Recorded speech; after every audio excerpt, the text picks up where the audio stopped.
be saying that you're tired. At some point, she was saying something that she has not eaten since morning, and then the other doctor was asking her, "Me too, I've not eaten since morning. Me too, I've been standing since last night." And I'm like, okay, you guys are really doing all of these things while you're operating on me. Like, I've just forgotten that I could hear. At some point, I made some kind of sound so that they'll realize that I'm actually hearing them, but it wasn't even going to do anything. Like, they were aware. They knew. Jesus Christ. I cried. Like, it's not funny, but it was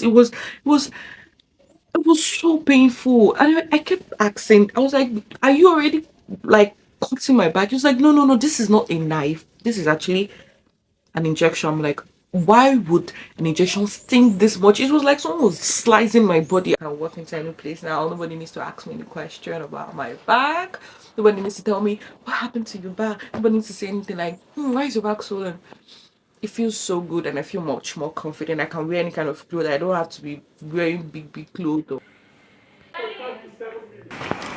Hey guys, good morning, good afternoon, wherever you're watching me from. This is Nick, and you're welcome to my channel. So today is going to be another kind of vlog, but it's like a continuous vlog from the last one. It's the part two. If you've not watched the part one, try to go check my videos. Okay, so if you're a new subscriber here, thank you so much for stopping by. Make sure you press the notification button so you can see when I post another video, and make sure to check the previous videos. And if you are a returning subscriber, I'm so thankful to have you here. I do not take your love for granted, trust me. So I'm not going to take much of you guys' time. Like, I'm going to jump right into the video. So I told you guys that I was going to go for a surgery, a lipoma surgery. I am not going to be going into details about the lipoma. Like I said, if you've not watched the previous video, you might not really understand. So kindly do so. Um, I don't even know where to start from. Like, it's a lot in my head. Like, it's a lot. I don't know. My eyes look like it's still a bit swollen. I'm still in recovery, obviously, but I just decided to, like, just drop this hair and be over with. Where do I start from? So yeah, I did it. I did it last week, and it's been it's been a roller coaster of emotions, like different healing process that I just didn't know I could be on. I went with the mindset of, oh my god, it's just like, oh man, there's nothing so serious about it. I didn't know that there's nothing like a minor. I would obviously there are stuff that you just say minor, yeah, but then I realized the healing process is almost the same thing. I don't know about you, but that's what I feel. That's what I think. And it's been days where I cry. Okay, so for those of you that didn't know though, it's at my back. And I'm used to sleeping on my back, like I sleep like this. So imagine me not being able to sleep the way I used to sleep. It's not been easy. Also having to go dress the wound like regularly, having to use some certain drugs that are very strong painkillers, and all of these things have side effects because okay fine, it's helping you heal your wound, yeah, but then it's dealing and it's messing with your emotions, it's messing with your mood swing, it's messing with the way you even interact with people. Sometimes it comes with other side pain, but then it's working for what it's meant to work for. So it just you can't stop it. You just have to keep using it. I'm still on them, and yeah, I wouldn't say that's what I'm trying to say. I wouldn't say that the road is smooth. But then I really wanted to do this video because I wanted to talk about the stuffs that I noticed. Oh my god, as per before the surgery, during the surgery, and even after the surgery. And I'm like, really? Okay, so for you guys that are not here, I'm doing this video from Nigeria. I'm currently in Abuja at the moment. And I just want to say our health system is sort of fucked up. I don't know. I don't know if you guys have had experiences, but mine has not been really good. I'm not even going to lie because it's just very few of these health sectors that would give 100% of what you deserve. Most of them are just like, I'm just going to do it 50, 40. I'm not even capping right now.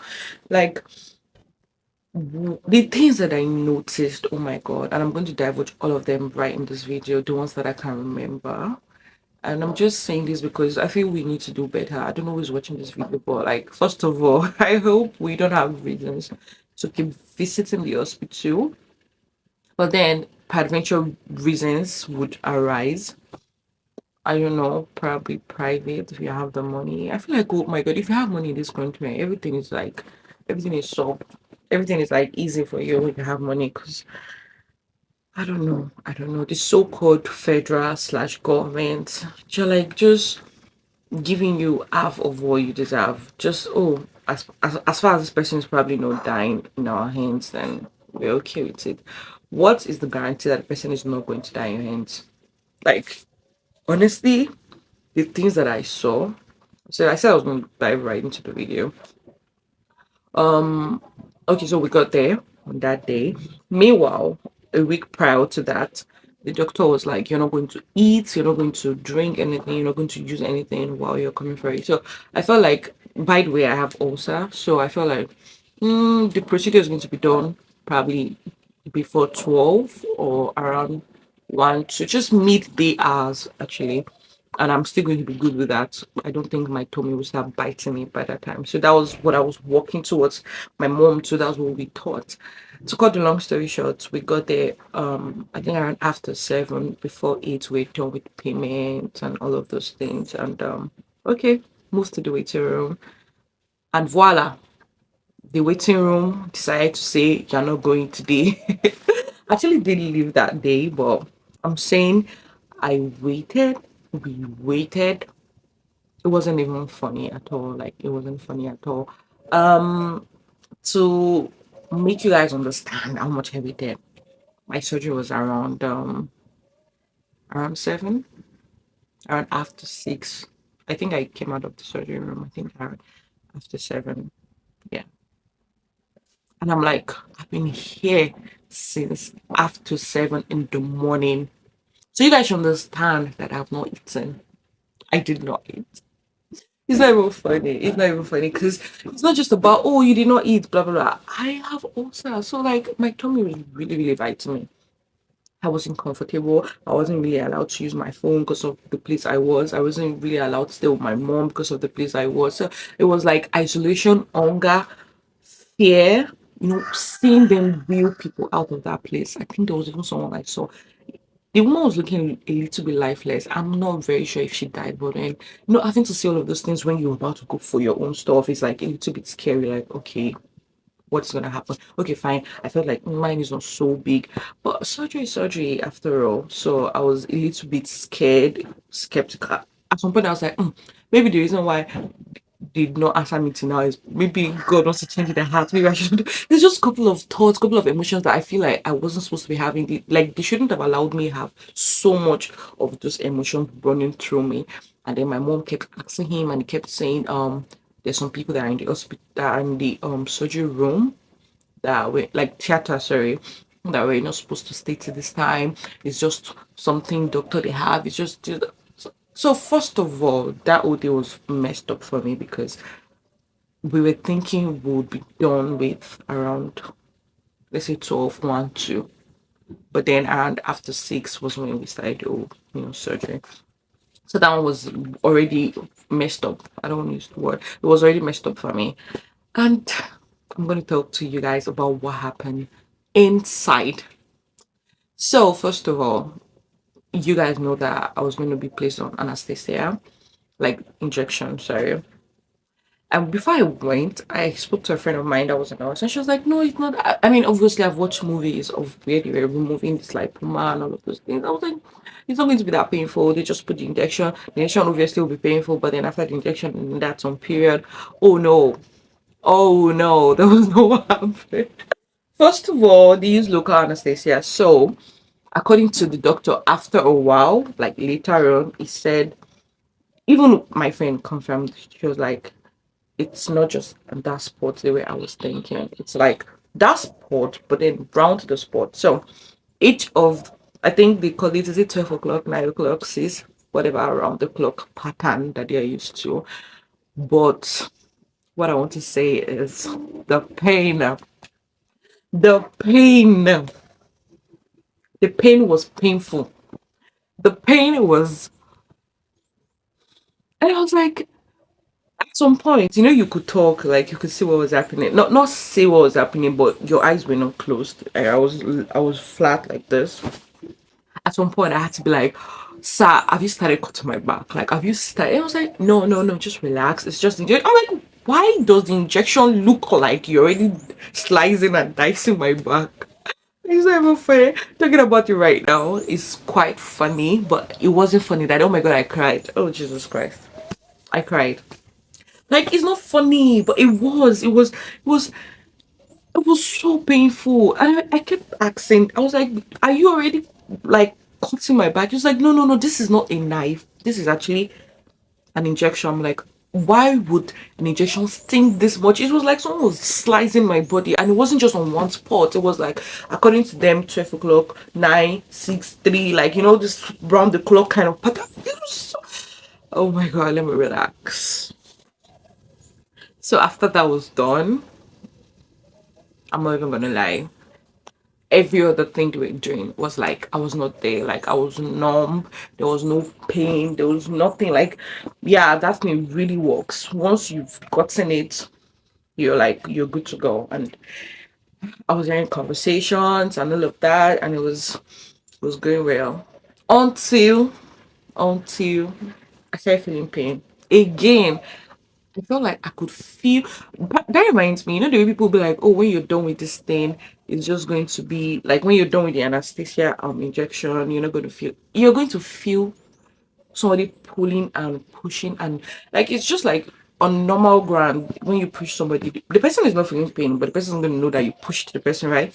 That was how it was. Like, I could feel them trying to drag something out of my body. Like, there was a time when they were trying to drag, I was lifting my own body up. Like, for you to know how effective the drag is, like how much you can feel. So yeah, there's a difference between pain, but I went to the notion of I'm going to be totally numb to any kind of interactions with my body, but that wasn't what I meant. When they were pulling, I knew. When they were trying to like, I literally understood what was happening. It's just that it wasn't a painful experience and all of that. So yeah, at some point I started feeling pain, and then it wasn't the pain of that anesthesia injection. It was the pain of, I think I felt pain of a knife, like when something caught you, and then I screamed. I was like, "Okay, I can feel this. What is happening?" He was like, "Madam, are you serious? You feel?" I said, "Yes, I can feel something." And he was like, I think he was going to say something, and then the other doctor said, "Yeah, the mass is actually bigger than envisaged. Like, it's bigger than they thought." Meaning, the places that the anesthesia injection was put in, they were already pulling farther than that, according to the way they explained it. So I was definitely going to feel pain. So they had to give me another injection again. And I would say this was the fifth time. Like, I won't use the word fifth, but like that thing that I felt, yeah. So that was the fifth time that I felt it. I told you it was like round the clock 4 times, like, and then this one that they put now, I think at a new position or location, whatever. So after they did that, obviously, I got numb again. I couldn't feel like those physical pains anymore. So, anyways, got the long story short, they were done with it. But then there's something I want to say.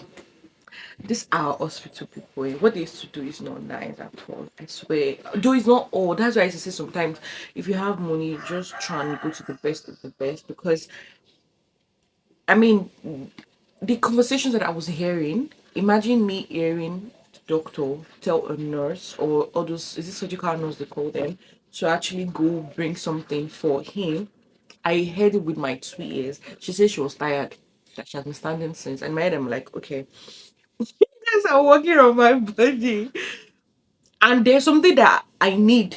And then I'm hearing the nurse say she's tired. In my head, I'm like, how on earth is that supposed to be? How is that supposed to be possible? Like, what kind of unprofessionalism is that? because I don't know, you guys should bring me the term to use. Why would you be saying that you're tired? At some point, she was saying something that she has not eaten since morning, and then the other doctor was asking her, me too, I've not eaten since morning, me too, I've been standing since last night. And I'm like, okay, you guys are really doing all of these things while you're operating on me? Like, I've just forgotten that I could hear. At some point, I made some kind of sound so that they will realize that I'm actually hearing them, but it wasn't even going to do anything. Like, they were aware, they knew. And I'm like, really? Really?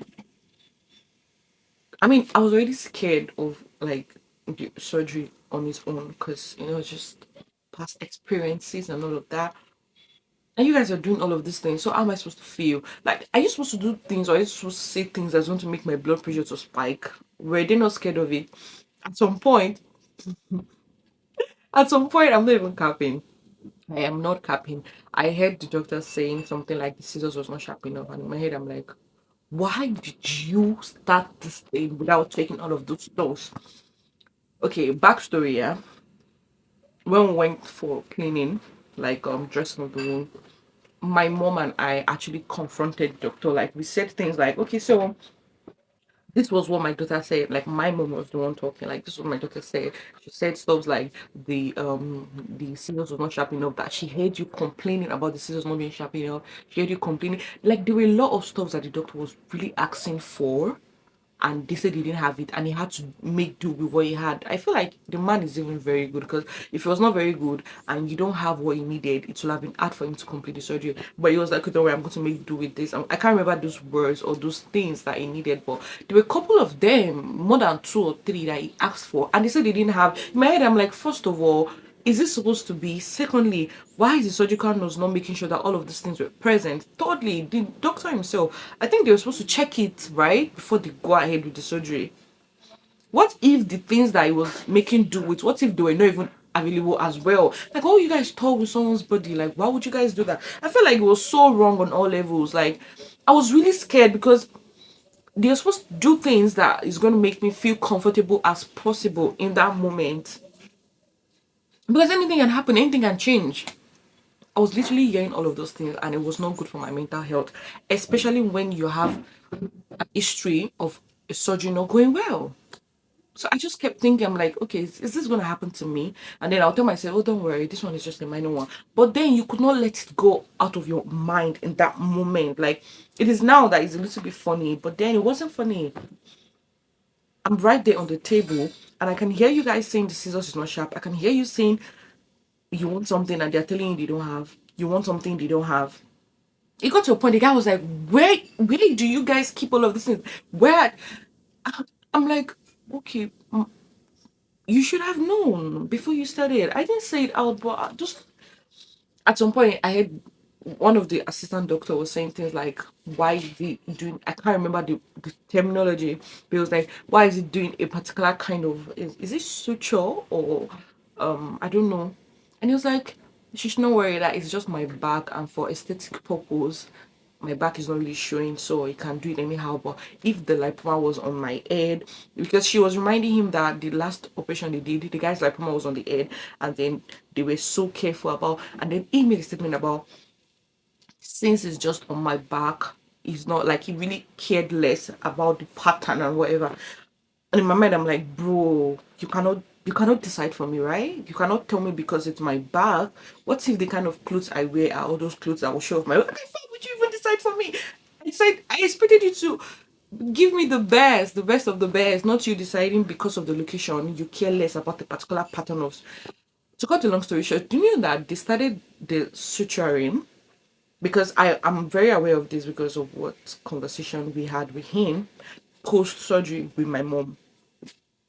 And then my mom complained about all these things and how it was unprofessional. And then it was like, it was not his fault. He expected him to have all of this. I'm not going to mention the name of the hospital just because before they come and arrest me. But seriously, it's really wrong. And I don't think I'm going to be going back there for anything whatsoever, honestly speaking. And as I was saying, my mom asked him, and then he said it was even because he was a very good doctor, is why he could make do with the things that were there. And I was talking about the suturing. The method that they started with, I wish I could show you guys, but I just can't. The method that they started with was not the method that they ended with. So according to him, it was suturing from within, meaning the thread that they will use, you don't have to remove it post surgery after some couple of weeks. He said, but then my back was too thick and the needle that he had available could not do it. That he almost injured himself. And I remember that he was asking about a particular kind of needle or whatever they call it. And that same nurse said something like they don't have it. And because of that, he had to make do with the needle that he had, but then he now had to continue the suturing from outside. So on my back, there's two types of suturing. Like the one he started with is not what he ended with. All in the name of the needle was not strong enough to suture my back from within. So he had to use the thread that he can lose. Just a lot of stories, and I'm like, really, guys, really. It's not even funny because as I'm talking to you, we've not removed the remaining trade because it was quite like I don't know how to put it. It wasn't they said according to them, as at the last time that I went, they said it wasn't dried or it wasn't healed enough to the point where they would totally remove the trade. So in my head, I'm like, if they are professional enough, they were supposed to have all of those things. They're supposed to have all of those things. I don't know, is it apparatus they call it? Whatever it is that they call it, you were supposed to check. Like you're supposed to really, really check before you go ahead to do whatever you want to do. And yeah, we asked for them to show us like the what would I call it now? Is it the lump? I don't know. It was quite big, but for is it discretion purpose? I'm not going to be putting it there, but I'm going to show you guys the container that they placed it in because it's compulsory for them to do a cancer test on any kind of lump that is being removed from your body. So yeah, I'm going to show you guys the container, but obviously I won't show you guys the whatever.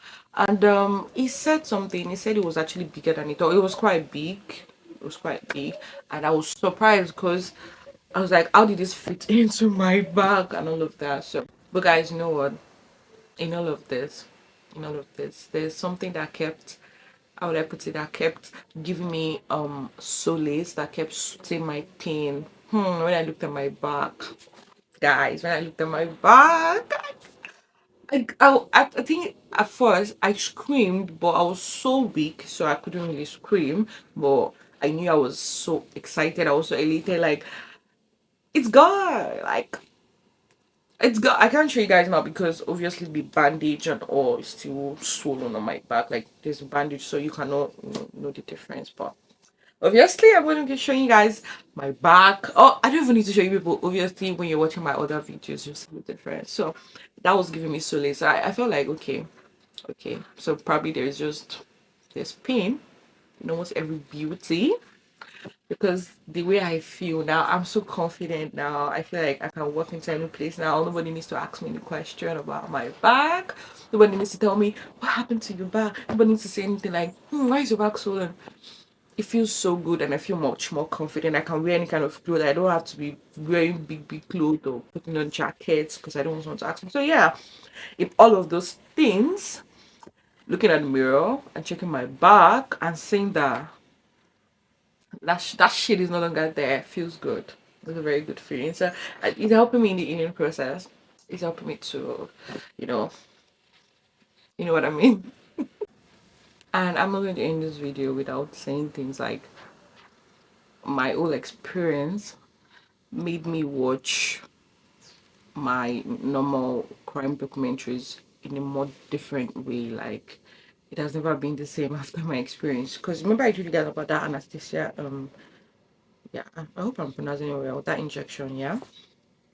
And I felt like it was the doctor already going ahead to like cut my back. That pain was unbearable. So those that know me, um, I'm addicted to crime documentaries.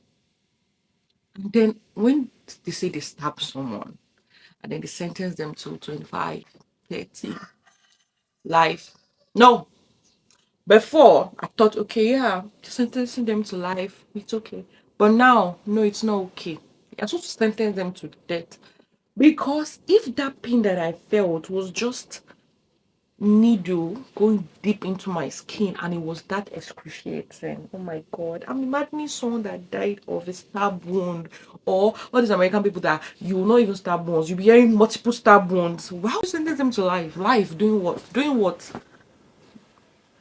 happens to death? Because oh my god, you have to be a different shade of cruel, is that English correct, for you to put that kind of pain on somebody. I just felt like I needed to add it now. Like documentaries is now so I don't know. I wish I don't know, but like, I'm watching it in a very different light now because like I've experienced something somewhat similar. It's nowhere compared to a stab wound, but it's somewhat similar. And I knew the kind of pain I felt. So I'm not picturing you have to go through that and then sentence this person to 20 what? Anyway, so yeah, that was what's up. That's just the whole story about the surgery. And yeah, I promised you guys I was gonna inch you, I was gonna tell you how it's going to go. And yeah, that's what I know. I didn't really do much of the coverage because there's some stuff I can't even divulge, obviously, but I just felt like yeah, that was my experience. Um I was not happy with the whole inside the theater experience. Like I wasn't happy with it. They should do better. Our X sector should do better. Our health sector should do better. Because man, it's not cool. Many things that were happening, and I'm like, should the patient even be hearing all of these things? Should they be hearing it? How will you tell me that it's only one doctor that was available? Because I don't understand why you make me to go hungry from the previous night. Obviously, I didn't eat from that time till after 6 when you did my. I mean, that was fucked up now. So yeah, guys, I've removed it. I feel way better. I feel way light. And obviously I'm going to adhere to what I'm supposed to do for it to not reoccur in another place of my, like another part of my body, sorry. So yeah, that's what's up.